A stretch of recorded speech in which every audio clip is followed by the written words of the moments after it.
Amém. Hoje eu quero compartilhar o meu devocional. Eu tô lendo o livro de Êxodo e, para ser mais exata, no capítulo 16, que fala sobre o maná e as codornizes. E eu vou ler um pouco, da passagem, depois eu vou refletir sobre ela e no final nós iremos orar sobre isso. Amém?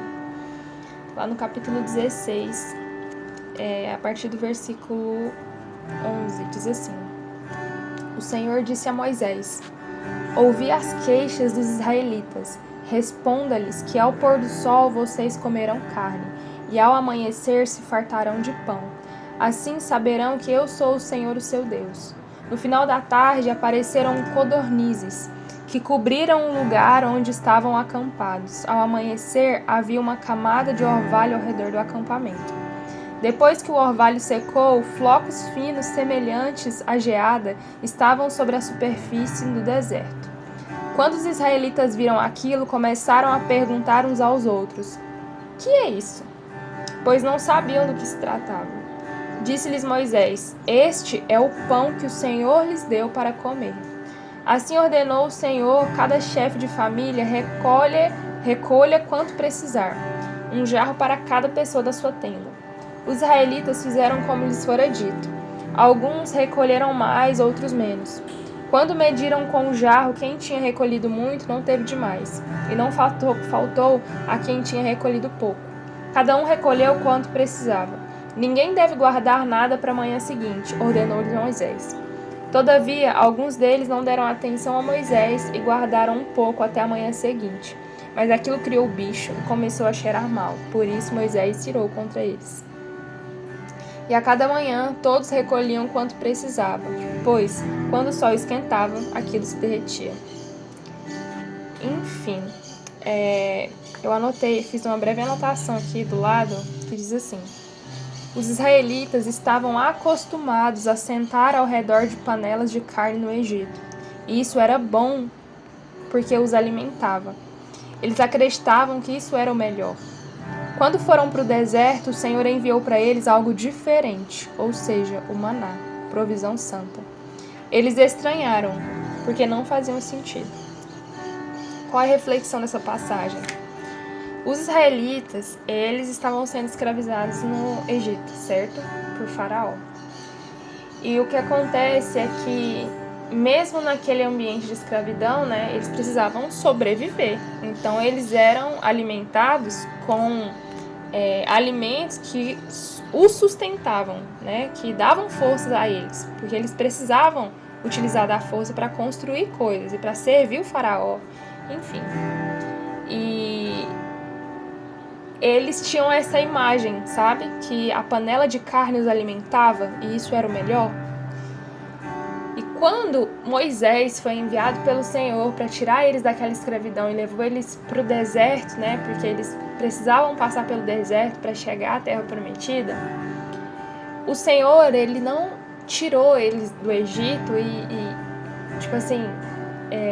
e conduziu eles ao deserto para desamparar eles lá, O Senhor é um Deus bondoso. Ele não ia fazer isso e ele não fez. E o povo começou a reclamar de fome, E já havia uma provisão sendo preparada para eles. E o povo começou a se queixar e lembrar da panela de carne que fortalecia eles lá no tempo de escravidão. E aí, mesmo hoje não estando, na escravidão, mesmo estando passando por um processo no deserto, eles começaram a sentir saudade das panelas de carne.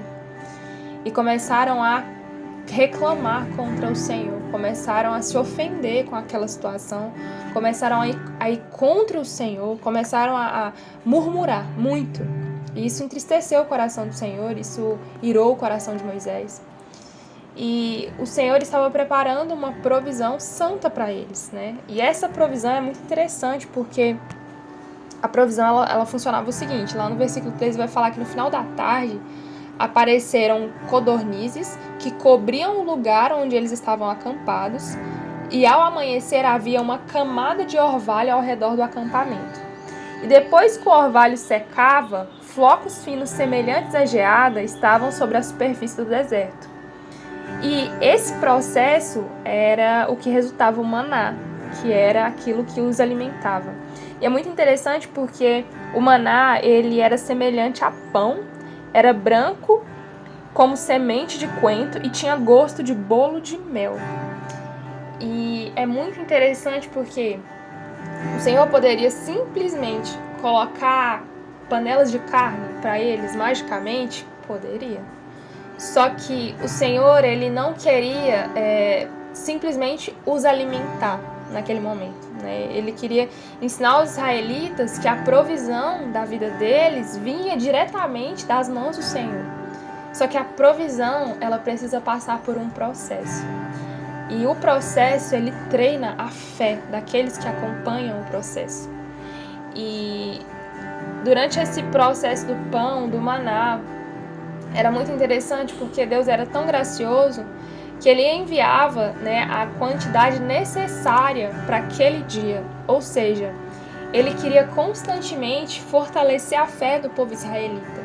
Constantemente ele queria mostrar para aquele povo que a provisão era diária, que o cuidado era diário. O Senhor, ele não ia cuidar daquele povo israelita só naquele dia, né? Daquele pão, e ia enviar muito pão, e aí esse pão ia durar, 10 anos, e isso seria a provisão. Não, ele queria lembrar o povo israelita todos os dias que ele estava cuidando.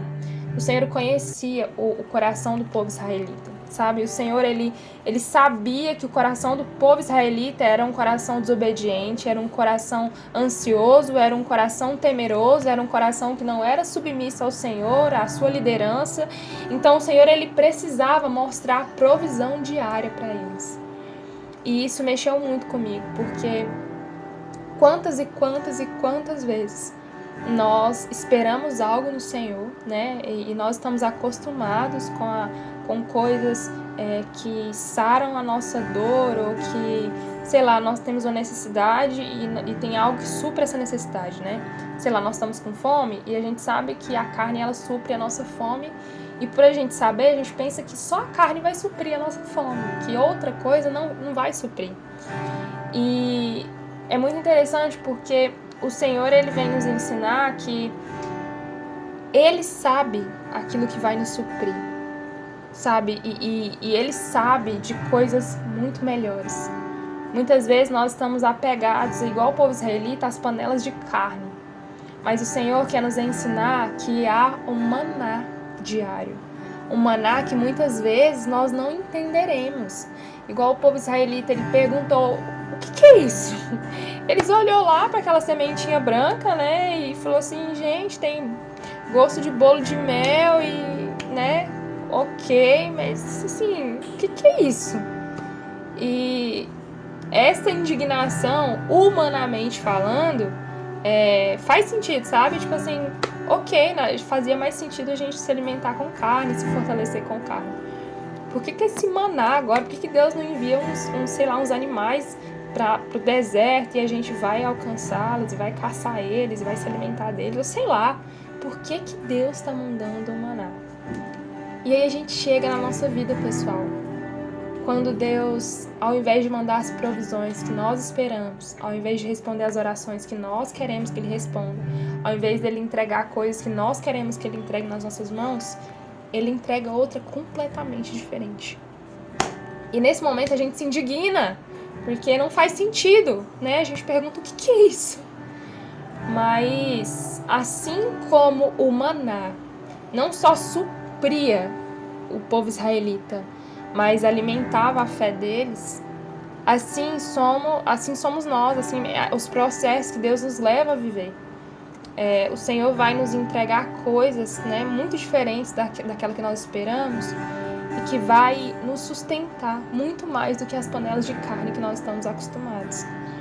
Então, é isso, sabe? Eu acho que esse entendimento é muito precioso, porque nós nos apegamos às coisas que fazem sentido a nós. E muitas vezes Deus trabalha com coisas que não fazem sentido, porque as coisas que não fazem sentido para nós fazem sentido para Ele.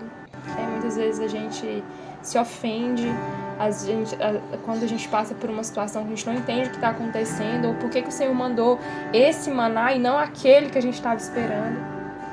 A gente não entende. mas a gente precisa confiar na soberania de Deus. A gente precisa confiar que Deus sabe o melhor para nós. Ele sabe que nós precisamos, ele sabe o melhor. O maná, ele treina a fé dos israelitas, ele leva os israelitas a se fortificarem, ele mostra para os israelitas diariamente que ele é um Deus provedor, ele dá oportunidade para os israelitas verem diariamente que ele é um Deus cuidadoso. Então, o maná é provisão de Deus, e muito mais do que provisão, é o ensinamento de Deus. Então, eu quero orar sobre essa passagem, né? Essa aplicação pessoal eu quero trazer para as nossas vidas. E, enfim, amém. Vamos orar.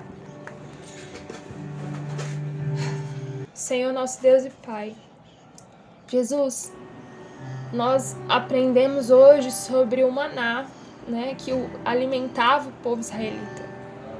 Jesus, esse maná supria eles, Deus. Mas no momento inicial eles não entenderam esse maná. Eles reclamaram e eles contenderam contra o Senhor. Eles se ofenderam porque eles lembravam das panelas de carne e eles queriam se apegar a essas panelas de carne. E Deus, quantas e quantas vezes nós temos a nossa panela de carne e queremos nos apegar a ela, né? Quantas e quantas vezes, Deus, nós estamos apegados a coisas que fazem sentido para nós. Coisas, Deus, que fazem mais sentido. E Jesus, quantas e quantas vezes estamos desprezando o teu maná para nós. Deus, eu oro nesse momento para que o Senhor, nos ajude a ter um coração humilde para contemplar a provisão do teu maná, mesmo que ele seja estranho aos nossos olhos. Deus, se a panela de carne do Egito não veio comigo para o deserto, que eu não me apegue a essa lembrança. Que eu agradeça ao Senhor por esse maná que está se descendo dos céus, que eu contemple esse maná, Jesus, que eu respeite esse maná, que eu agradeça por esse maná, que eu ame esse maná, Jesus, que eu me submeta em obediência a entender o que eu preciso fazer com esse maná. A minha oração, Deus, é para que o Senhor me ajude a amar de coração esse maná, a me deleitar, nas coisas estranhas que o Senhor muitas vezes permite acontecer, nas coisas que não fazem sentido algum, nas coisas que parece que não eram para acontecer, ou que eu não queria que acontecesse, ou nós não queremos que aconteçam na nossa vida. Deus, eu oro nesse momento para que o Senhor me ajude, Senhor, as pessoas que escutam isso a amar o maná estranho, que muitas vezes é estranho aos nossos olhos, mas é a tua provisão, é processo das tuas mãos, é teu cuidado, Jesus. Pai, nos ajuda a te contemplar através desse tempo, através dos processos que nós somos levados a viver. Jesus, eu oro para que o Senhor possa, Jesus, me ajudar a me deleitar, Deus, nesse momento particular da minha vida, da minha existência, em cada processo. Senhor, que eu me deleite nesse tempo de que eu estou recebendo o teu maná, o teu cuidado, a tua provisão. Jesus, essa é a minha sincera oração. Me ajuda a amar esse maná, Jesus, a contemplá-lo, a me deleitar nele, Jesus, e a descansar e confiar que o maná vai me suprir nesse deserto que o Senhor tem me levado a viver e tem levado as pessoas a viverem, seja qual for o deserto. Pai, essa é a minha oração. Eu peço que essa palavra ela possa se cravar em nós, Deus. Que ela possa criar raízes em nós. Raízes, Deus, que nos façam verdadeiramente não só saber sobre a palavra, não só sobre ter informações sobre a palavra, mas que de fato, Deus, essa palavra possa vir em direção a nós e nos mudar, Deus, e Jesus, e nos mudar, Deus, e nos mudar, Jesus. Pai, essa é a minha oração. Que essa palavra não seja apenas uma palavra lida, uma palavra entendida, mas que de fato, Deus, essa palavra mude, Jesus, mude. Deus, que nós não precisemos passar por situações difíceis, se for necessário, amém, mas, Senhor, se só o aprendizado dessa palavra, Deus, bastar. Coloca essa palavra no nosso coração. Coloca no meu coração. Me ajuda, Senhor, a me apaixonar e mergulhar e amar esse maná, Deus. Deus, essa é a minha oração. Pai, eu te agradeço por todas as coisas. Em nome de Jesus.